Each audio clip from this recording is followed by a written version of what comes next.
Good morning, Americans. This is your favorite alien here on the morning of Wednesday, March 23rd, 2022. Stand by for commentary. Well, today's commentary is on paper tigers, the U.S. and NATO. Excuse me. So the U.S. and NATO are paper tigers. And the reason I call them, I'll explain later, paper tigers. But President Biden is known as a big paper tiger. In Congress, he actually filibustered the first black woman ever appointed to the Supreme Court by President Bush, George W. H.W. Bush, that is, because she was black and he was a segregationist. Okay? So if he has got that kind of thinking still going on his watermelon head, and he's proved it with both the Afghanistan and the solution to Putin and through Ukraine. Excuse me.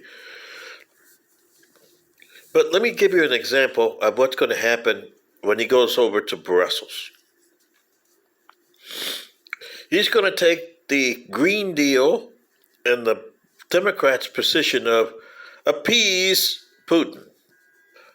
Putin's developing these red lines, and he's backing up. It's like a doggy, barks. One step forward, two steps back. Bark. One step forward, two steps back. That poor doggy. I had one of those. She was funny. But the problem with NATO and the EU and a U.S. president that's paper tiger is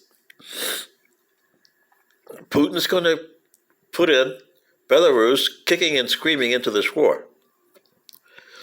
The U.S. already has countless troops on the Polish border. He won't tell reporters how much he's got, but I would say at least 30 to 70,000 troops in that Polish border. I wouldn't doubt that. And that irks Putin. And Putin's going to tell him about it, too. Is he going to back off with the NATO? Well, probably. And Putin's going to go ahead and enforce the 40 to 70,000 Belarusian troops, which don't want to fight, don't have the stomach for the fight. But anyway, he's going to throw them in the fray anyway.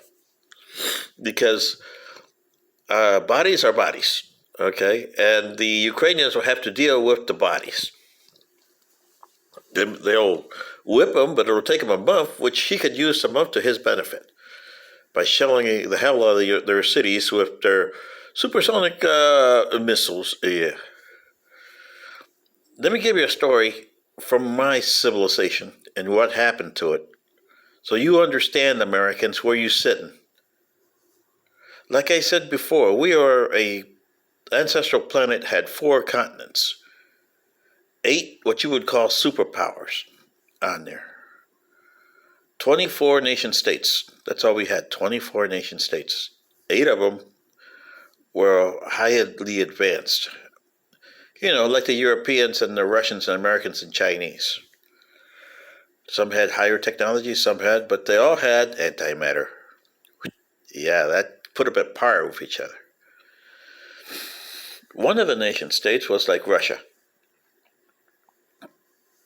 And the leader wanted to have his own space. Is what they called world order, where he could be heard. And he alone could be heard, okay? That sounds like President Xi of China, who's looking for that. But unlike President Xi, this leader acted like Vladimir Putin. Yeah. So he incurred a third state because it was split. 4 and 4. 4 what you would call here democratic values, and 4 autocratic and totalitarian. And they wanted to divide the other 20 states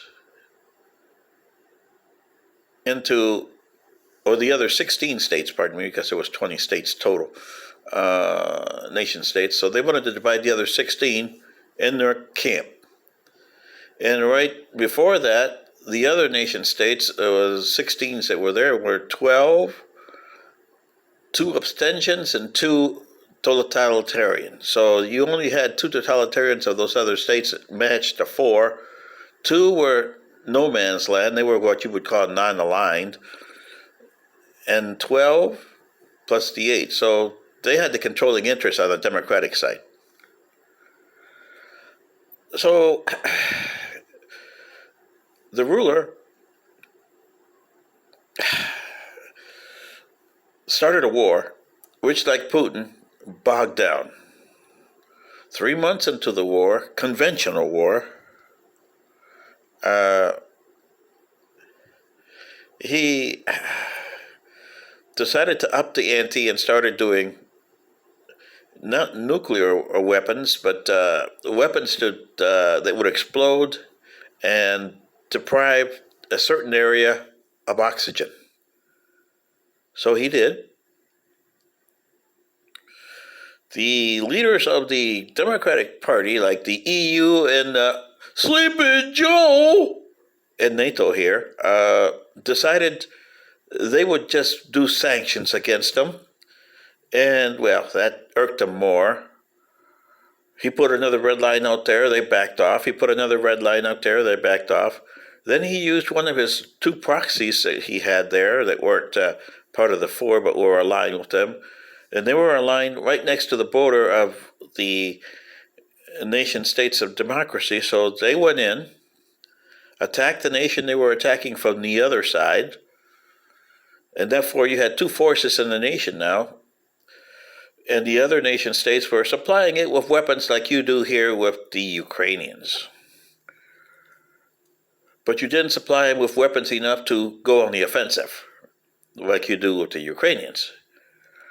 Okay, except that one nation state that wasn't non-aligned did supply them with offensive weapons, and the tide turned.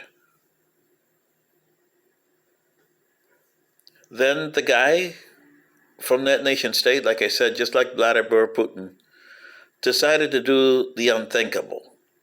And nobody talked him out. The other guys that were pro him, like Xi, should have talked him out of that, but he didn't. He launched 2 antimatter weapons at the heart of the 2 biggest democratic nations, the 2 capitals. The democratic nations already had a shield in place, and what happened was awful. The shield worked, yes. It deterred the weapons from entering the atmosphere, but it also bounced them off the atmosphere, unfortunately to a trajectory straight to the star. And when those 2 weapons with a total of 7 ounces of antimatter collided with the star, it created a back shock wave that destroyed our planet and most of our solar system, including the star. You don't have that kind of weapons here. But then again, you do have the type of weapons that will destroy your planet all over the place. Does President Xi of China want to see Putin do this? Because Putin's got no choice now. He's either going to be under the gun. If he unleashes Belarus, you know that the EU is going to unleash those 70,000 troops over in Poland. They have no choice. If they don't, then they're going to be like the leader of the Democratic nation here that backed off from our leader and, destroyed his planet because of his ineptness. You have to show that you mean business, and one of the leaders over there has to show that he has some humanity left on him, that he thinks of people as people and not just that? Is Mr. Xi going to risk his nation and existence for Putin? That is the questions you have to ask.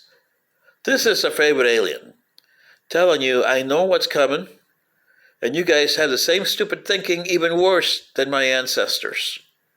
Therefore, it's on you. Good day.